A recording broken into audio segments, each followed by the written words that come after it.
Les gars, j'espère que vous allez tous très bien. Très heureux de vous retrouver aujourd'hui pour une toute nouvelle vidéo. Je suis content parce que ça fait un moment qu'on ne s'est pas vu, ça fait 15 jours. J'essaye d'être un petit peu plus divertissant sur les vidéos. C'est-à-dire que voilà, souvent on faisait avant-match, après-match, petite vidéo, actualité. Je trouvais que c'était un peu répétitif, donc j'essaye de faire des vidéos moins souvent mais avec plus de qualité. Donc voilà, là j'ai un avant-match à faire. Je trouve vraiment ce match face au Betis Séville très important. Donc c'est pour ça que j'ai envie de faire cet avant-match. Donc voilà, c'est parti. Aujourd'hui, on va parler, oui, de cet avant-match entre le Barça et le Betis. Un match qui va pas être facile parce que le Barça s'était mis en difficulté un petit peu sur ces dernières semaines, surtout en Liga. Attrapé par la raison cette semaine face à Majorque, le Barça a repris de l'avance sur le Real Madrid qui, eux, justement, ont fait un faux pas à Bilbao. Donc c'est pour ça que cet avant-match il est important parce que ce match-là face au Betis Séville, en fait, il est...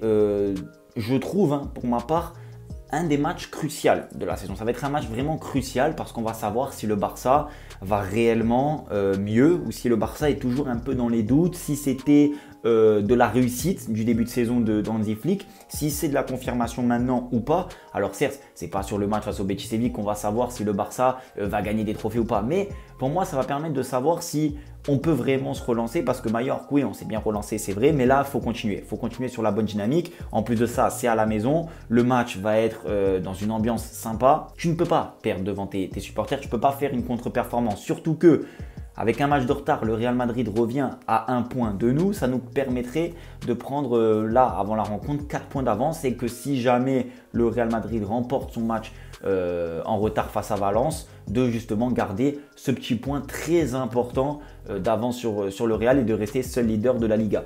Donc moi, ce que j'attends sur cette rencontre, c'est comme j'ai dit, une continuité de réaction. C'est-à-dire que ouais, on a vu une très belle réaction face à Majorque, même s'il y a eu des choses moins bien. On a renoué avec la victoire. Lamine Yamal a brillé, Ferran Torres a marqué, Rafinha a encore mis doublé. Donc oui, on a vu des réactions de certains joueurs. En Liga, je parle, mais en Ligue des Champions, ça va très bien. Mais en Liga, là, on est sur quelques jours après un match qui s'est passé en semaine, un match avancé de la Liga.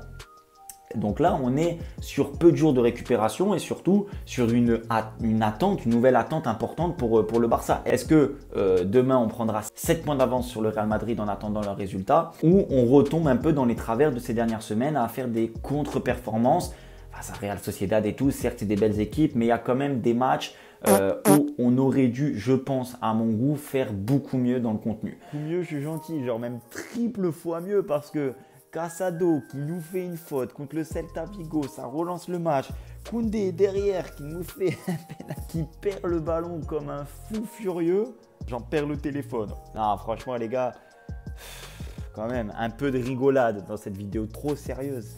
Et le contenu, c'est le deuxième point de cette vidéo. J'attends énormément encore sur ce contenu parce que quand je vois les matchs du Barça, je reprends du plaisir. Moi qui ai connu, et les vrais savent, qu'on a connu des périodes très compliquées du Barça ces dernières saisons. Quand tu as connu ça, que tu regardes le Barça d'aujourd'hui, tu te dis ah oui quand même, on prend du plaisir et ça fait, ça fait plaisir de voir le Barça jouer ainsi.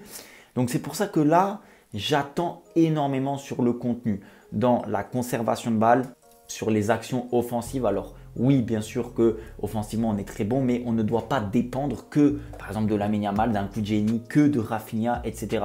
En fait, on a Rafinha, on a Lamine Yamal qui sont des joueurs tellement clés offensifs du Barça qu'on est à la limite de dépendre d'eux. Là, on va arriver sur un match qui va être très important face au Betis.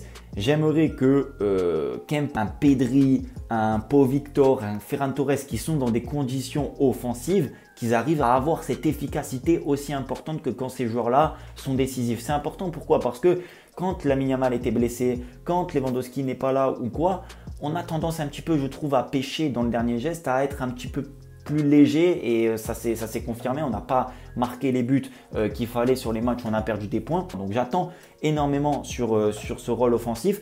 Défensivement, je ne sais pas si Alaro va être de retour ou pas. J'aimerais continuer sur cette même défense et garder cet esprit de jouer leur jeu. C'est vraiment très important, très intéressant le rôle qu'a cette défense et que Flick met en place. Mais essayer d'être un petit peu plus prudent. Face à Majorque, j'ai vu quand même pas mal de ballons dans la profondeur, notamment un but où on a joué le hors-jeu, où on se le prend quand même. Essayer d'être un petit peu plus prudent sur ces phases défensives. Jouer le hors-jeu, c'est très bien. Le Barça s'aligne vraiment très bien.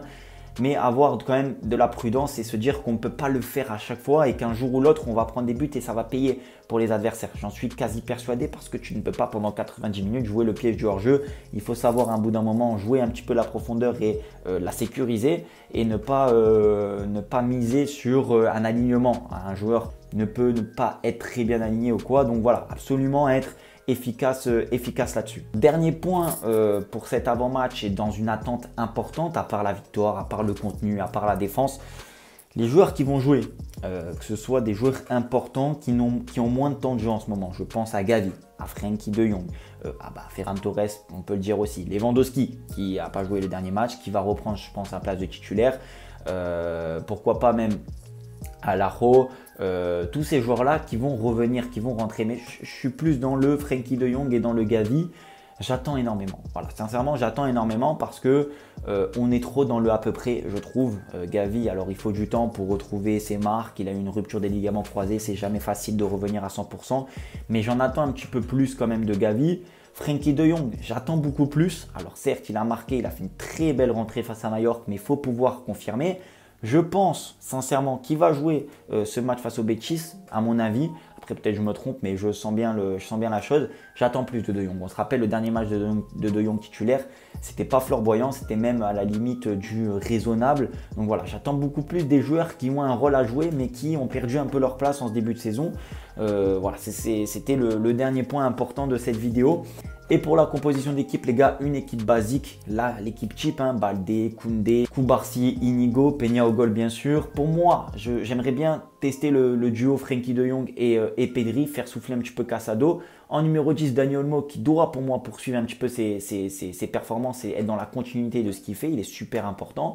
À gauche, Rafinha, devant Lewandowski et à droite, Lamine Yamal. Garder une équipe type, c'est un match super important face à un adversaire compliqué. Alors, j'ai pas le souvenir que le Betis nous pose réellement de problème en Liga, mais il faut faire attention quand même. Ils vont venir avec des armes. Ils ont Lo Celso qu'ils ont recruté cette année, qui fait un très bon début de saison. Ils ont Ezabde, ils ont Victor Roque d'ailleurs qui est prêté là-bas. Je sais pas s'il va pouvoir jouer, je sais pas s'il y a une clause ou pas. Ils ont quand même pas mal de bons joueurs. Romain Perraud aussi, défenseur gauche qui vient de Southampton. Ils ont une équipe cohérente qui peut poser des problèmes, donc il va falloir être sérieux et respecter l'adversaire pour continuer à être sur notre lancée et à viser ce titre de Liga qui est tellement important. Et je pense que si le Barça est champion, je dis bien évidemment des si, je pense que là on va le savourer. Et moi personnellement je le savourerai. Donc voilà, prenez soin de vous et de votre famille, je vous fais plein de bisous, ciao.